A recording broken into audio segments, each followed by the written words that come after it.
नमस्कार दोस्तों। आज के लेक्चर में हम बात करेंगे यूपी के इकोनॉमिक ट्रांसफॉर्मेशन के बारे में और स्पेशली बुंदेलखंड रीजन पर फोकस करेंगे।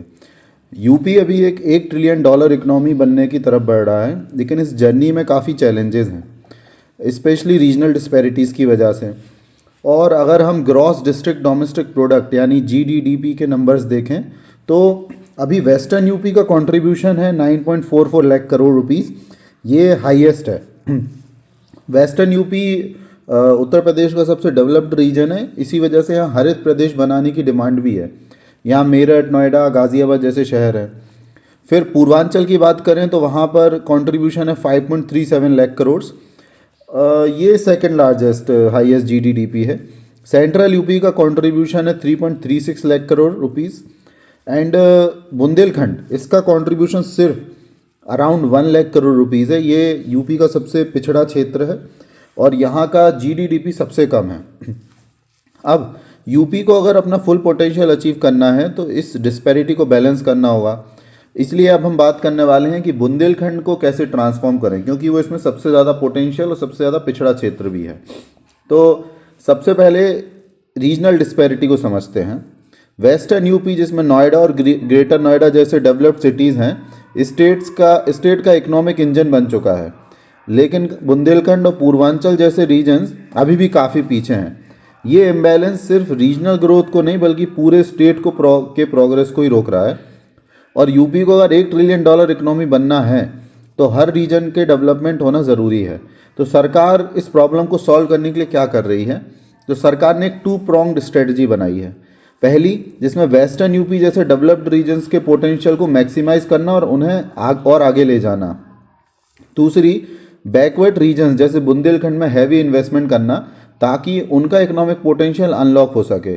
ये बैलेंस्ड अप्रोच रीजनल गैप को ब्रिज करने में हेल्प करेगी और यूपी के इकोनॉमिक ट्रांसफॉर्मेशन को ड्राइव भी करेगी। ओके, अब बुंदेलखंड में फोकस करें हम तो वहाँ पर क्या हो रहा है? वहाँ पर हम बहुत एक हिस्टोरिक ट्रांसफॉर्मेशन देख रहे हैं, है ना। जैसे कि बीडा यानी बुंदेलखंड इंडस्ट्रियल डेवलपमेंट अथॉरिटी, ये ग्रीनफील्ड इंडस्ट्रियल सिटी है। ये बुंदेलखंड में पहली बार कोई ग्रीनफील्ड इंडस्ट्रियल सिटी बनाई जा रही है नोएडा के बाद। नोएडा वेस्टर्न यूपी में है। ये थाउजेंड्स ऑफ करोड़ का इन्वेस्टमेंट अट्रैक्ट करेगी और इंडस्ट्रियलाइजेशन के लिए एक स्ट्रॉन्ग बेस भी बनाएगी। अभी यूपी के बुंदेलखंड की बात करें तो वहाँ पर ललितपुर में बल्क ड्रग पार्क आ रहा है, जिसमें करीब 30,000 करोड़ रुपए का इन्वेस्टमेंट अट्रैक्ट होगा। और झांसी और चित्रकूट में डिफेंस मैन्युफैक्चरिंग नोड्स आ रहे हैं। ये नोड्स इंडिया के डिफेंस मैन्युफैक्चरिंग को सपोर्ट करेंगे। ड्रोन्स और मिसाइल जैसे प्रोडक्ट्स पर फोकस होगा इनका, और कंबाइंड ये 1.85 लाख से ज़्यादा जॉब्स क्रिएट करेंगे, है ना। इसके अलावा बुंदेलखंड को एक्सप्रेसवेज और अपकमिंग एयरपोर्ट्स के थ्रू बाकी रीजन से कनेक्ट भी किया जा रहा है। अब इंफ्रास्ट्रक्चर की बात करें तो इंफ्रास्ट्रक्चर बुंदेलखंड के ट्रांसफॉर्मेशन का बैकबोन बन रहा है। सरकार एक्सप्रेसवेज और एयरपोर्ट्स बिल्ड कर रही है जो लॉजिस्टिक्स और ट्रेड को बूस्ट करेगा और रीजन के फास्टर ग्रोथ को इंश्योर करेगा। अब बात करते हैं दूसरे रीजन्स की, जैसे सेंट्रल यूपी। तो लखनऊ में पीएम मित्र टेक्सटाइल पार्क है, वहीं साथ में डिफेंस मैन्युफैक्चरिंग नोड जैसे प्रोजेक्ट्स हो रहे हैं। कानपुर और लखनऊ को एक्सप्रेसवेज और रैपिड रेल से कनेक्ट भी किया जा रहा है। पूर्वांचल की बात करें तो वाराणसी और प्रयागराज रीजनल डेवलपमेंट अथॉरिटी बनाया गया है जो ट्रेड और टूरिज्म को बूस्ट करेगा। गोरखपुर एक इन्वेस्टमेंट हब के रूप में इमर्ज हो रहा है, जो कि सीएम योगी आदित्यनाथ का होम टाउन भी है। वहीं वेस्टर्न यूपी में नोएडा इंटरनेशनल एयरपोर्ट, जेवर एयरपोर्ट जो एशिया का सबसे बड़ा एयरपोर्ट होगा, सेमीकंडक्टर पार्क और फिल्म सिटी जैसे बड़े प्रोजेक्ट्स इस रीजन को ज़्यादा स्ट्रेंथन कर रहे हैं। अब हम बात करें तो बुंदेलखंड एक केस स्टडी बनने जा रहा है कि कैसे एक बैकवर्ड रीजन को ट्रांसफॉर्म किया जा सकता है।